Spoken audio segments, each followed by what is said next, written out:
Good afternoon. This is John Pielli on a Past Ball Show. Happy to be with you as always.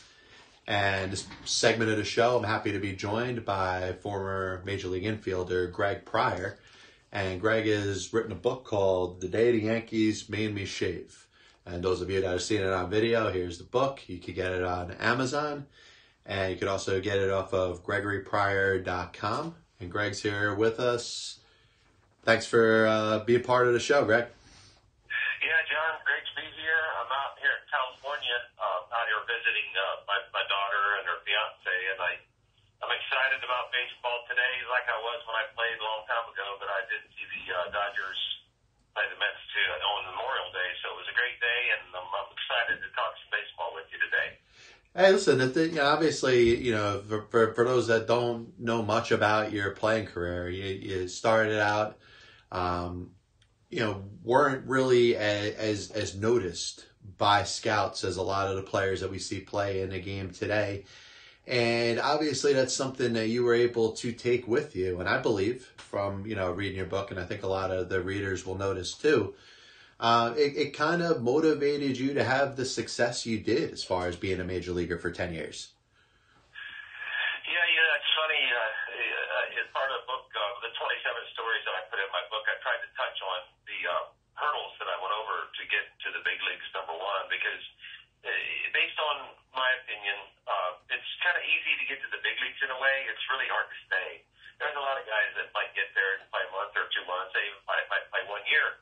But for me to play in 10 seasons, it took a lot of different things after you get there. But back in '76, when I was with the Rangers, I was expecting to go to spring training with the Major League team. I had been the previous 2 spring trainings. Billy Martin sent me out of the 74 and the 75 camp with Texas. He was managing them. And then I was expecting to go back in '76 to spring training with the big club. And they told me they weren't going to invite me. They sent me my scouting reports. You talk about scouts not noticing me. Oh, they noticed me. And here's what they said to me, John. They said, tools are short, AAA at best. We'll be 27. You can release it if you want to. You can go ahead and release him. AAA is as far as he's going to go. So they sent those scouting reports to me in the mail, and I read those as I was negotiating my contract. And it certainly didn't make me feel like big league was in my future. But like anything else in life, you can't believe everything somebody tells you.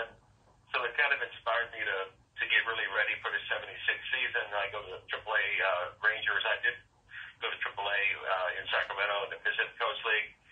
I played for Rich Donnelly there, and June 6th or June 4th. John, it might have been June 4th of '76. I got called up to the big leagues for the first time, and it wasn't to say, but that was my first time in the big leagues. I was 27 years old when I first got my first shot at playing in the big leagues in '76. Yeah, and of course this was with the Rangers, and you wouldn't get back to the big leagues until 1978. But in between there, you end up getting dealt to the New York Yankees in kind of a weird situation, because I think there was so many different dynamics that were going on here. Number one, you could think that maybe Billy Martin had something to do with it. He may have not seemed like you were so much in favor with him, but he was the manager at the Yankees at that time, so maybe it was just a coincidence. And then the fact that you never really got much of a chance to make the big league roster that year. Talk a little bit about that, because I found that very interesting. Well, as I said, I got called up to the big leagues for the Rangers, and then the winter of '77, I was expecting to get invited to the Rangers minor league camp or major league camp, and then February '77, I get a phone call from the general manager of the Texas Rangers, Stan O'Brien. He goes, "Greg, we just traded your contract to the New York Yankees." Now, mind you, I grew up in Akron, Ohio, and the Yankees were, I guess you could say, every little leaguer's heroes, because, Whitey and Mickey Mantle and Yogi Berra and Elston Howard. And of course. It was wonderful being a young kid in Akron, Ohio, watching the Yankees come into Cleveland to play my favorite team, the Cleveland Indians. But here I got traded to the Yankees in February '77, and like you just said, John, I was wondering, does that delay Martin, thinking that I could help him? Because if you remember, you Yankee fans listening,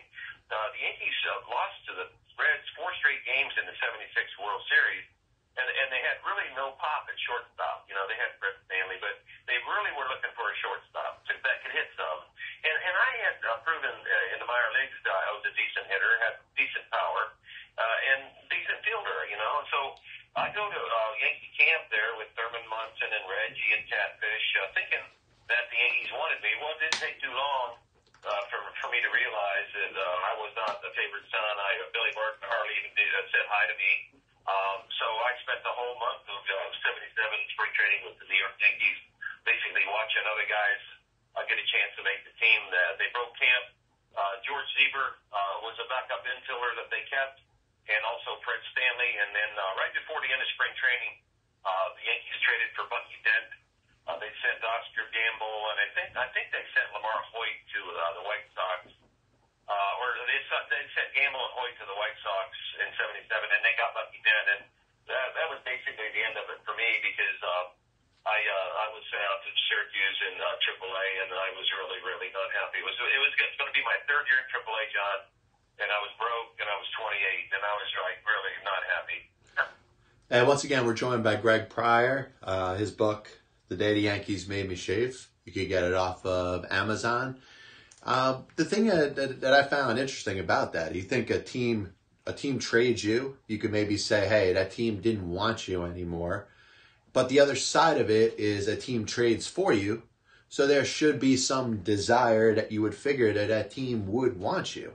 And I think it was kind of baffling. Obviously, it was baffling to you that, the Yankees didn't seem to have a plan for you. And obviously that led into, what you kind of ended up doing in regards to the not shaving of the mustache and the whole protest and stuff like that. Talk a little bit about, not, deciding that, you weren't going to shave your mustache, and a little bit about how all that came about.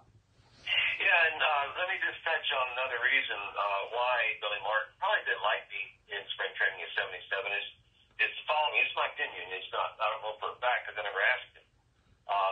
Sandy Alomar was the second baseman for the Yankees on the '76 World Series team, the American League Championship team, Sandy Alomar Sr. And I got traded for him. He went to Texas in February '77, and I came over to the Yankees with Brian Newell.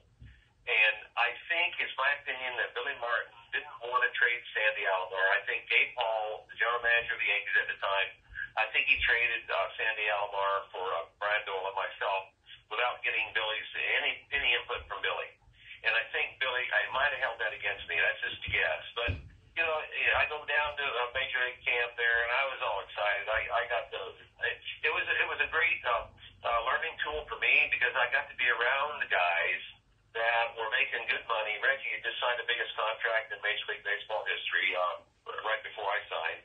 And so I was around these guys that knew how to play the game. And I watched everything they did. I watched how they got dressed. I looked at their gloves.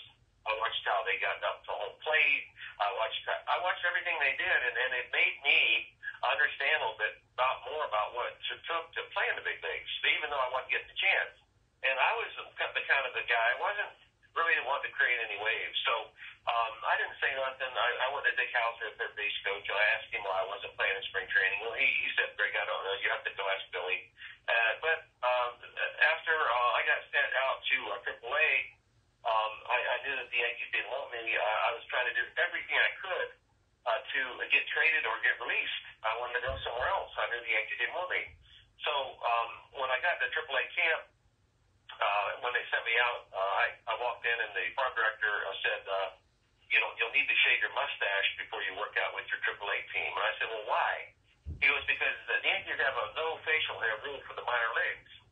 I said, well, imagine that. I said, I just had a mustache with Reggie Jackson and Thurman Munson the whole month, and now I'm not good enough to grow one. I said, I don't like this. So I told the manager, Pete Ward, he is an old third baseman for the White Sox. He was a manager in Syracuse. So I went up to Pete, and I said, Pete, I'm gonna be your worst nightmare, man. I said, I want out of here. He goes, oh, Greg. I said, no, Pete. I said, nothing against you, but I said, this is my third year at AAA. I need to be in the big leagues right now. So I go to Syracuse, and, as I said, I was 28, and I was broke. And I said, the only thing I can really do is organize a mustache revolt. So I get all the guys in the clubhouse, and I looked at them, and I said, are you guys man enough to grow a mustache like Thurman Munson? And I said, if you are, raise your hand. And they all raised their hand. I had them in the corner. They had to raise their hand. What are they going to do? So I said, look, sign this paper. I said, we're going to go tell the manager in the Pete Ward's office. I laid signatures of 25 guys on his desk, and I said, "Hey, Pete, we're all growing mustaches." And he goes, "Pryor, you're really making me look bad." He said, "I got to tell the Yankees about this." I said, "You tell the Yankees anything you want, especially you tell them I don't want to be here. I want them to trade me or release me. That's what I want." So after 3 weeks of the Yankees threatening all of us on the team about releasing or whatever, I was the only guy that was growing a mustache after 3 weeks. The other guys gave because they were threatening them. I didn't care. I didn't care if they threatened me. So after 3 weeks, Pete Ward had a meeting in Pawtucket after a game in AAA, and he walked in and he goes, "Hey, you guys, just to let you know that the Yankees changed the rule on facial hair. All you guys who are free to grow mustaches, all the guys in the minor leagues can grow mustaches too." So all the guys on the team were so happy, they started tapping me on the back, saying, "Oh, Pryor, you're really something." And I was not that happy because I was still 28. I was still broke. I was still with the Yankees, but I still had a flimsy mustache I was growing. But that's why I named the book that, because that was kind of that was the level of the frustration I had, because I wasn't getting the shot to play in the big leagues. I was going to grow a mustache against my writers' rules. It didn't get me in the big leagues. There's respect to my fellow teammates. Now, of course, and once again, we're joined by Greg Pryor. The thing that I found most fascinating about that, it obviously wasn't about the mustache. It wasn't about like, hey, let me grow a mustache like Reggie Jackson and Thurman Munson. The reason that you did it was hopefully, in your eyes, to get the Yankees to either trade or release you, and unfortunately, that didn't happen. Well, the reason why that I knew I had them is because, number one, I got traded for Sandy Alomar. If they had released me, because I was really doing good. I mean, you can't really go against George Steinbrenner unless you have some ability. Let me put it that way. I was playing shortstop. I was hitting good. I was hitting third in the lineup a lot of times, and I was doing the job. I was probably the best infielder in the Yankee organization and one of the best infielders in the minor leagues at that time. So the only reason that I had the confidence to grow a mustache against George's rules was because I knew I was a decent player. And so if they had released me, they would have had to tell the press, "Yeah, we released a AAA ball player and refused to shave his mustache." No, they weren't going to do that. So, yeah, and also one of the two pieces they got when they traded Sandy Alomar, who obviously was a well-respected player there. Yeah, Sandy Alomar, man, what a great career he had. He played in 600 and some consecutive games. Great career, and he had Sandy Alomar Jr. and the third. He had two sons that played in the big league. So soon after I got the mustache rule changed, as I say in the book, I was able to become a free agent through the grace of God, really, because that was one of the happiest days of my life. When Marvin Miller, the union leader at the time, called me in Syracuse, and he goes, "Pryor, you're one of the few guys that governed by the basic agreement in 1976. You got called up to the big leagues. You got sent back to AAA, but you still retain the rights of free agency. Play your season out in Syracuse, and you can be a free agent." Well, the Yankees found out I could be a free agent. They traded for me, not knowing I could be a free agent. Dave Paul called me in Syracuse. He goes, "Pryor," he says, "we're embarrassed. We need to sign you. We traded for you, not knowing you could be a free agent. You need to fly to New York. We need to sign you into a contract." So here they go from telling me I'm not good enough to grow a mustache. Now they want to sign me to a 2-year contract. So I fly to New York just for the experience. I met with Steinbrenner. I met with Gabe Paul. And they offered me a 2-year contract. They were going to call me up to the big leagues.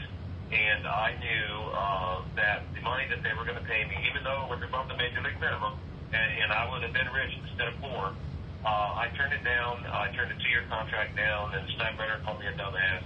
And I ended up going through free agency that next November, and then Bill Beck and Roland Heeman and my agent Steve Greenberg worked out a deal for me to play a 1-year contract in Chicago, and I ended up going there and ended up playing 4 years there, and then I ended up getting traded to Kansas City in '82 and playing 5 years in the infield with George Brett in Kansas City with the Royals. Now, I think you look back on it, and obviously there was a couple different reasons you did it. Did you think anything along the lines of being like, as far as one of the forefathers to free agency, thinking about Andy Messersmith and Dave McNally and what they did by sitting out a year? Was that part of the influence of the decision you ended up making not to accept the Yankees contract to get to free agency that year to possibly open the door up for other players as well? Well, when I left Syracuse, my teammate was Gene Locklear. And Gene Locklear, he was a full-blooded Lumbee Indian in North Carolina. Everybody loved Chief. Chief had played in the big leagues with the Big Red Machine. He played with Rose and all the guys there. And he also had played with the Yankees in '76. Well, Gene was in AAA at the time with me, and when I was getting ready to go to New York, I told him, I said, Chief, the Yankees are going to offer me a contract. What do you think? He goes, Pryor. He says, don't sign it. I said, why? He goes, you got nowhere to play. He says, you're not going to replace those guys there. Nettles, Randolph, and you're not going to replace those guys. He says, you need to find out if somebody else in baseball likes you more than the Yankees do. And he got me thinking, if I'm going to be in the big leagues, I'm good enough, and I could be a free agent in November after the season's over, I'm going to take my shot. So I just took a shot, John, that somebody else wanted me, and I was drafted by Boston, Minnesota, Oakland, I think and obviously the White Sox drafted me. But there was 5 teams that drafted me because at that time in baseball, that was the second year of the free agent draft. That was started, as you said, by Dave McNally and Amy Messersmith, and the arbitrator ruled in favor of letting players become free agents after every year. So I was just in that little niche between 76 and 77. I think those are the only 2 years that there was a free agent draft like we were in, and I cast my lot into the draft in November. I sat around nervous as hell for 6 weeks, 8 weeks, waiting to see if anybody wanted me. And then I get a phone call from the White Sox, and then my future agent, Steve Greenberg, son of Hank Greenberg, called me. He goes, Greg, my dad, Hank Greenberg, and Bill Beck have a long-standing relationship. He said, I really think that the White Sox could use your shortstop. Let me be your agent. Let me go talk to him to try to get you on there. So Steve and Bill Beck worked out a 1-year deal, and then when I signed that 1-year deal with the White Sox, I was so happy because number one, I was paid a lot more than the Yankees were offering me, number one, and number two, I got free agency after my first year. Steve negotiated a contract that allowed me to play 1 year in Chicago and be a free agent. So here I was going to be a free agent 2 years in a row after I was spending the whole AAA season in Syracuse in '77. So I went from being way out left field to really being in control of my destiny. I still had to get in the lineup in Chicago to play to prove I could play, which I did, and they signed me to a 2-year contract during the season in '78, and then I played another year under Tony La Russa in 1980 and '81. And then the Royals traded me to the team that I played for, where we won the '85 World Series, the Kansas City Royals. So it was a big switch in my life. It happened late. Most guys get to the big leagues, 23, 24, 25. But I was a rookie at age 29, and I played for 10 years. Greg Pryor, former Major League infielder, his book, The Day the Yankees Made Me Shave. Those of you that are watching, here's a copy of the book. You can get it off of Amazon. A couple of people that you mentioned that were very important to you in the book. You spoke about Dick Howser, who eventually becomes the manager of the World Series champion 1985 Kansas City Royals, which you happen to be part of. But you also knew him, in the time when you were with the Yankees. Yeah, I knew Dick went to Florida State, and he was an infielder with the Indians. Used to be my favorite team, I met him, first of all, when I was with the Yankees in '77. So when I got traded to the Royals in '82, Dick had been fired by the Yankees after the '80 season where he won over 100 games. George Steinbrenner fired him because he lost to the Royals in the American League playoffs. The Royals went on to play the Phillies in the World Series, and the Royals lost to the Phillies in that '80 World Series. But Dick didn't get a job until the All-Star game or after the '81 strike was over. The Royals fired Jim Pryor and hired Dick Howser to manage the Royals in the second part of '81. So when I got traded in the last week of March of '82 in spring training, I knew I was going to be with Dick Howser. So we we hit it off very well. He knew what I was going through as an infielder. He played infield, you know, and he was my favorite manager because he had great demeanor. All the guys liked him on the team, and you know, the bottom line, John, is this: if you do the job in baseball, any manager's gonna like you. And so when I went out there, you know, I did a job enough to keep a job for 5 years, and I played 120 games in 1984. I got an award that they give to a player that does really well. I got an award there in '84, and I signed a 3-year contract. And then in '85, George Brett played the whole season. I hardly played. I played 70 games that season, but George Brett had a great season, and the guys we beat the Toronto Blue Jays in the American League playoffs, and then we went on to beat the Cardinals 4-3 in the World Series.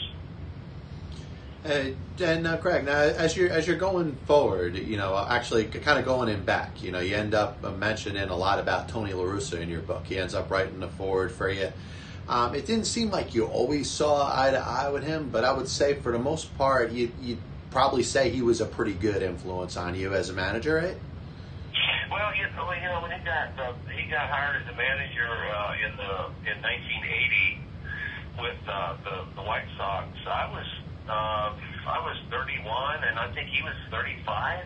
Yeah. And I never heard of him. You know, I mean, I knew he played. Was at the Oakland organization, and you know, most people don't realize that Tony La Russa, give him credit for what he did, being in the Hall of Fame, the third most wins as a manager behind Johnny Mack and who's the other guy, Connie Mack and John McGraw. Yeah, McGraw. And La Russa's third.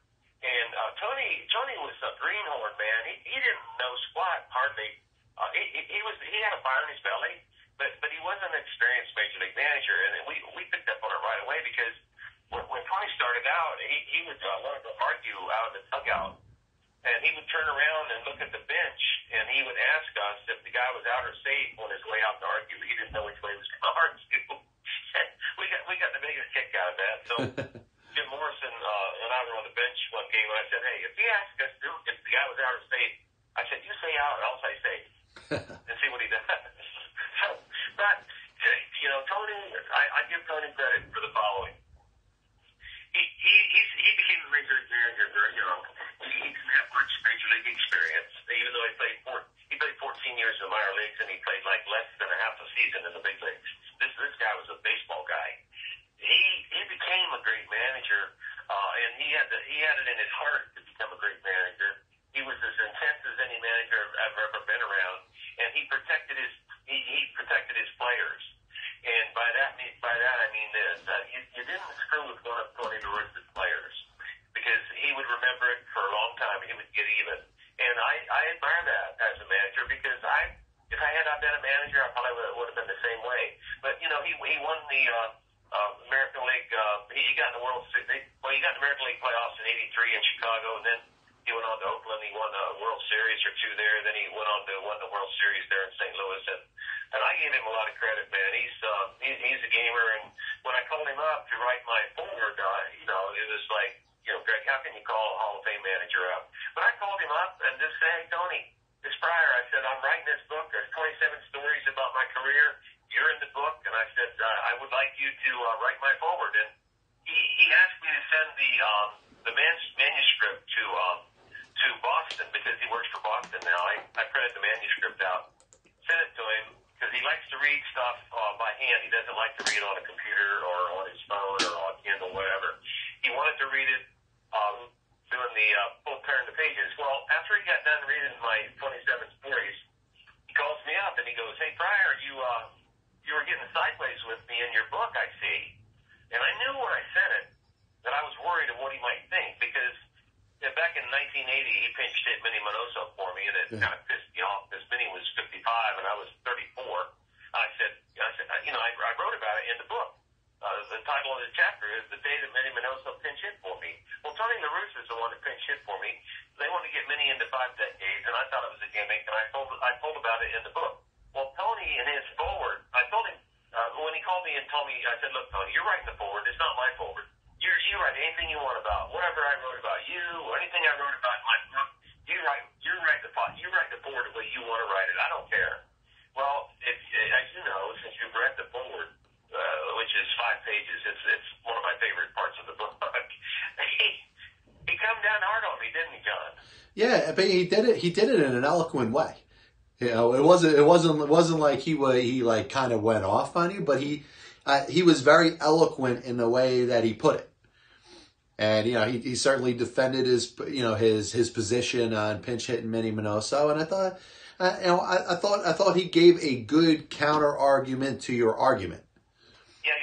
No, he did. And I did mind you. I mean, there's another chapter in my book that shows you what kind of a player I was. Not to say I was a nice player, but one of my chapters is the day that I gave the finger to my bench. Yes, yeah. Remember that chapter? Well, as the kind of player I was, I didn't get to the big leagues by hoping I got 2 hits and I don't care if we won. I played the game trying to make my team win. I really did. That's what I did. I wanted to win. I wanted to win games because I was a winner when I was in high school. My high school team was a winning team. I played on a national championship team at Florida Southern College in Lakeland, Florida. I knew what it was like to win, and I knew what it was like to lose. So everything about my book talks about the things that I did to let the reader know how the fire in the gut as a major league player is so important, because you got to have guys that really, really, really want to win to end up being in the playoffs at the end of the season. Guys have to do their job, and I'm sad that Tony traded me to the Royals in '82. But I got around, when I got there in '82, there were 6 guys on that team that went to the All-Star game, and I was like in heaven, because I was around a bunch of guys in Kansas City that had that fire in their belly, and I was excited when Tony put that my book was a major league read. I felt so honored that he, number one, read my book, he read the manuscript, he wrote the forward, and he put major league read to describe the book, and hopefully the people that are listening here will do themselves a favor and go read some stories that they've never heard about what it took for a kid that never thought about playing in the big leagues when he was little or in college to get to the big leagues and play in the World Series. Yeah, a couple of things that stand out about it, and just to tell the listeners and viewers, if you're reading this book, you pretty much can turn to almost any page. You know, the chapters as they're set up there, sometimes 2 pages long, sometimes could be as many as like 5 or 6. But each different chapter is a specific story. So it's not like you got to read it from the beginning to find it anywhere in a book. And, obviously there's some great stories. He sets it up to where there's 27 specific stories, obviously, for the amount of outs that you have to get, if you're going to win a baseball game. And a couple things that stand out, obviously, number one, playing and being involved in a disco demolition night game. Talk a little bit about that from your perspective, because it, obviously one of the more, and I guess you could say bizarre, but one of the more disgraceful scenes that we've really seen in baseball history. Yeah, you mentioned about the way I wrote the book. The 27 specific stories. Each chapter starts with the day that, and I started the book with the mustache story, and I didn't go in sequence. So I think that, like you said, fans can read one story at a time. They can open it up, and I did put the date of when the story happened, when it happened, and then that date that you're talking about, that crazy date when I was a shortstop in Comiskey Park. We were playing the doubleheader against the Detroit Tigers, and they had a promotion to get more people into the stands, and they said anybody that brought a disco record. That's 33 and a third for those people that don't know what a record is. 33 and a third to the game, they can get in for a reduced price. So what happened is Steve Dahl, an FM rock and roll jockey in Kansas City, worked with Mike Beck, not Kansas City, Chicago, worked with Mike Beck, Bill Beck's son, to put on this promotion. These kids must have told all their friends, because 44,000 rock and rollers showed up for the first game of the doubleheader. They got in, and then they had to hold 20,000 people outside the stadium because it became like a Woodstock in baseball, because it was an eerie atmosphere. They were going to stack up all these records in center field between games of the doubleheader. We were playing the Tigers, like I said, and about the seventh inning of the first game, John, the atmosphere of this stadium was filling up with a feeling that I never and I will never see again in my life. These fans were not there for baseball. They were there to blow up disco music. They were going to dynamite all the disco records in center field between games of the doubleheader. So when the first game was over, they had banners. I mean, you can go and look at videos on the internet. They had banners all over the stadium. Yeah, of course. Disco sucks. Disco sucks. They were going to blow up disco music. You know, that was the promotion. It was a bunch of angry rock and rollers. I go into the clubhouse, and they loaded up the records in center field, and the disc jockey, Steve Dahl, blew them up. He had dynamite underneath them, and you could hear the boom, you know, in our clubhouse. It was a gigantic boom. It shook the whole stadium. Well, records went everywhere. What it did, though, was incite the fans to come on the field. Can you imagine 40,000 fans coming on the field? Or, I don't know. I mean, the whole field was covered with fans. So the starting pitcher, Kenny Cravey, walked by my locker before the second game started, and I said, "Hey, aren't you pitching?" He goes, "Pryor, there's a riot going on. You need to go look."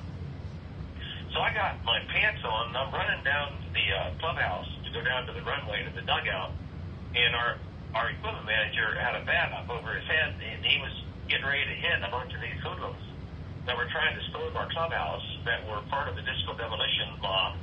And he was screaming at him, "One more step, and I'm going to break somebody's head open." And they backed up, so he locked the door, and we became kind of prisoners in our clubhouse for over an hour. We heard the mounted police outside the one horses outside of our clubhouse doors. We were locked in our clubhouse. But the video shows that eventually they got the fans off the field. But the fans tore up the field to such an extent that the American League president, Lee McPhail, canceled the second game. He forfeited the second game to the Tigers because he said that the White Sox and Bill Beck did not control the fan violence that happened, and that he was forfeiting the second game as a punishment. And it really hurt Bill Beck to lose that second game, because it was a black mark on the game, a black mark on the White Sox, and obviously it wasn't thrilling for the players because we didn't get a play, but. You know, I can say that I was the shortstop in that game, and I drove in the only run in the Pine Tar game, and I tell that whole story as one of my 27 stories in the book. Yeah, of course, and I'll tell you, I look back on it, and I've spoken about it, this particular night. Unfortunately, Bill Veeck, who was credited with doing a lot of great things for baseball, had a very innovative mind. I think he was always thinking outside of the box. His intentions were always good. Didn't necessarily align himself right with this, because I look at Steve Dahl, and unfortunately this is a guy who is a former disc jockey that just lost his job, probably extremely bitter over what happened, and whether it was him specifically or the actions seemed to incite the people that seemed to be supporting him, his former station and what he did, and rock and roll in general. So, I mean, I know it's easy from a, kind of a, looking back on it as it already happened type of thing, to say that, all those things together were kind of toxic. But man, at that time, I wonder if cooler heads could have prevailed, that somebody could have seen something like this happening with all these different things that were there.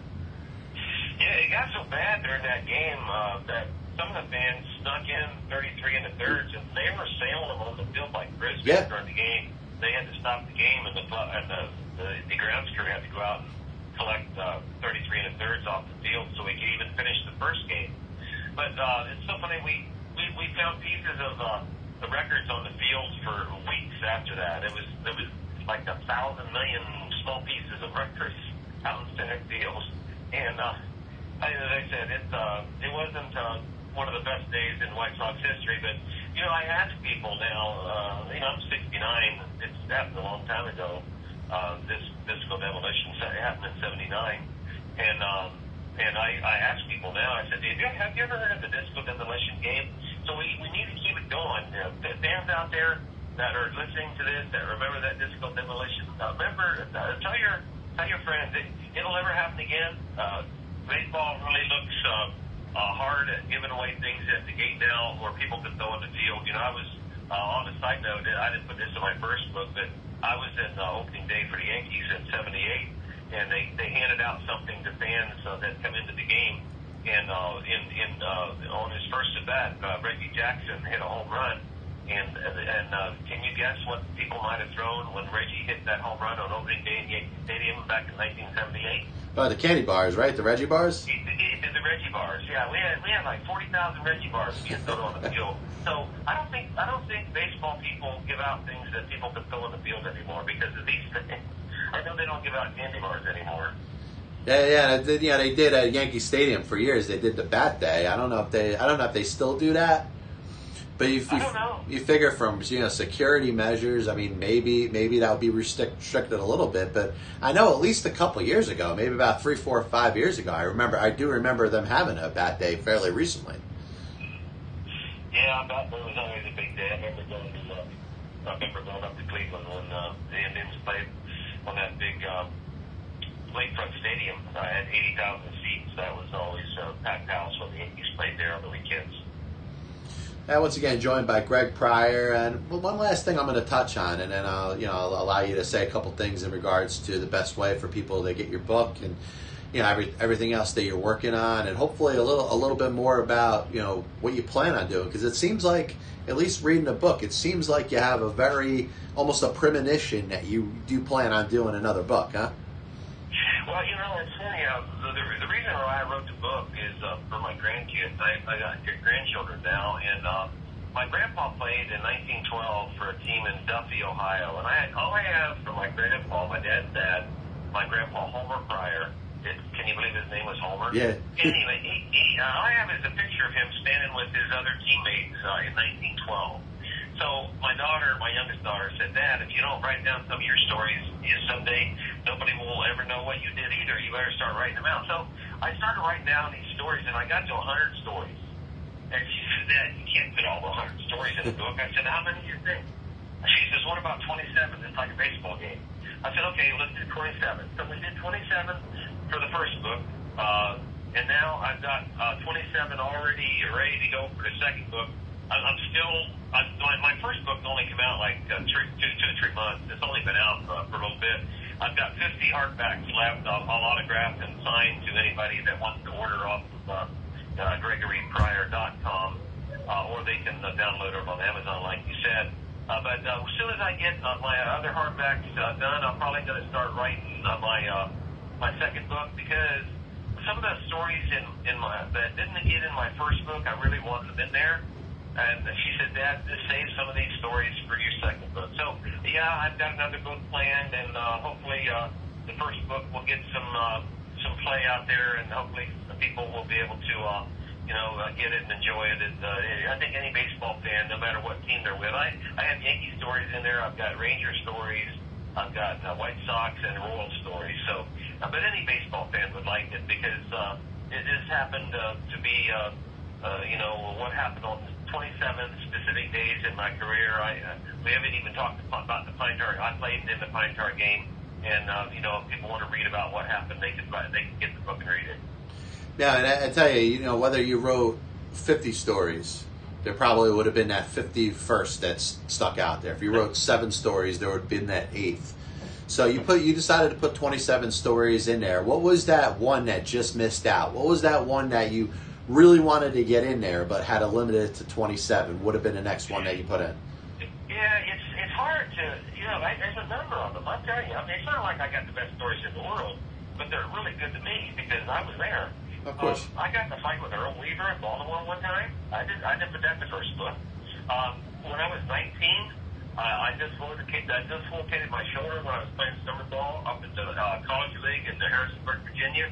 And 3 weeks after I dislocated my shoulder, the doctor told me I would never lift my left arm the rest of my life. And I wanted to put that in my first book because I wanted kids to know that overcoming obstacles is something that they should look forward to, because it's going to happen. And for me to come back after being told I lost my left arm, to come back and be a major league infielder using that left arm, I want to put that story is going to be in my second book. And also another one that I was going to put in my first book, but I sent I sent this story to the guy that I wrote about, and I sent him the story, and the title of the story was "The Day That My Manager Told Me to Quit." I was playing ball in Geneva, New York, in the New York Penn League in my rookie year, and I didn't do so well in the first game of a doubleheader. And my manager at the time, I won't mention his name because he's the one that asked me not to put this record in, this story in the book, and I'll tell you what the story is. It might be in the second book. He read the lineup out between games of a doubleheader, and he gets to the ninth hitter, and he looked at our catcher, and he goes, "Rich, it's all day." He says, "I want you to play third base this second game." And this manager looked right at me, John, and he goes, "Pryor, you can take your uniform off, and I don't care where you go." Wow. So it crushed me. I was just signed. I was a two-time All-American. I did have a little ego, you know. And here is a guy telling me that I'm not good enough to play on this team, that he didn't want me. Wow. It really, really broke my spirit at that moment because I had, you know, I mean, what was I going to? I didn't know if I was getting good. So I thought about quitting baseball right there, John. It's one of those stories that it'll be in the second book, and I might not mention his name, but I sent him the story. I wrote it all out, and I sent it to him. He goes, "Pryor, I don't remember it happening like that." I said, "Yes, it did, Frank. Yes, it did." He said, "Look," he said, "I would appreciate it if you didn't print that." so I took it out of the first book. But look out, Frank. It might come in the second one. Now, listen, over the course of your playing career and in your life, you overcame many obstacles. And that's one of the things that I will tell anybody that does get the book, you know, Greg Pryor, Today, The Yankees Made Me Shave, available on Amazon. One thing you learn about it is you know, you were obviously very talented. You had the ability to play in the major leagues. There's no way you could have gotten there and gotten through, you know, 16 years professionally, 10 years in the bigs without talent. But I tell you, there were a number of times that you mentioned in this book that, you know, it could have easily gone the other way, and it could have just been the end for you. So I think you were very fortunate for a lot of things working out. There were times in the minor leagues when I was riding from one small town to another one to play a game, and on the way there was torrential downpours, and I'd be in the back of the bus, I'd be looking up the front of the bus, I'd see the rain coming off the front windshield of the bus, and I would say to myself, I hope that it never stops raining, because that way I'll never have to hit again. That's how bad it got. Wow. You know, sometimes you get up to home plate, and you think like you're never going to get another hit. So maybe I wanted to. I learned how to adjust my ability to play the game so that other people thought I was good enough to play for a living, and I kept at it. I was real consistent because I see these guys on TV, these modern major league players, and if they don't do something the right way, they just keep doing it. They don't change anything. The only constant in the big leagues is change. You got to change, man. If it ain't working, you better change. You better learn how to run the bases. You better learn how to throw the right base. And even though I wasn't a five-tool player, I was a damn good four-tool player. You know, I could field. I was sneaky fast. I could drive in runs, and I hit 3 walk-off home runs. So I had a little bit of power. So I just used the best of what I had to make it, and I was just lucky to be around people that gave me a shot to play. And that's why I'm excited about the book, because I get to share some of the stories that I got along the way for the fans. Because you know, even though I wrote it for my grandkids, I know that every fan would really like to read all my stories, and then that way I'll be able to tell them about my next book when it comes out. So they can go to Amazon, get it, and then they can go to GregoryPryor.com if they want an autographed hard copy. I can send them one, and you're welcome to share that autograph page that I autographed you a book. You can share that with them if you want, John. Yeah, actually, I have the aspect of this that's going to be on YouTube. I'm actually showing it right now. This is what Greg had written out to John. Hope you enjoy the stories about the greatest game. Be your best. And of course, you know, from Greg Pryor. And this is, like I said, a very good read. I thought to read from page 1 to the last page, very smooth and pretty similar to if you're watching some sort of movie. You could kind of put yourself in the shoes of the character, and in this case, the character is a real person, a 10-year major league veteran, played 16 years professionally. And Greg, I do appreciate you having the time, and great getting a chance to talk to you about your book. Well, thank you, John, and thank you all the listeners listen to the podcast. Hope you guys enjoyed it. If you do, there's ways to get in touch with me in the book. When you read it, I've got my emails in there. I'd love your comments, and hopefully we'll have another great baseball season here in 2019. I'm really enjoying watching the games on TV. All right, cool, Greg.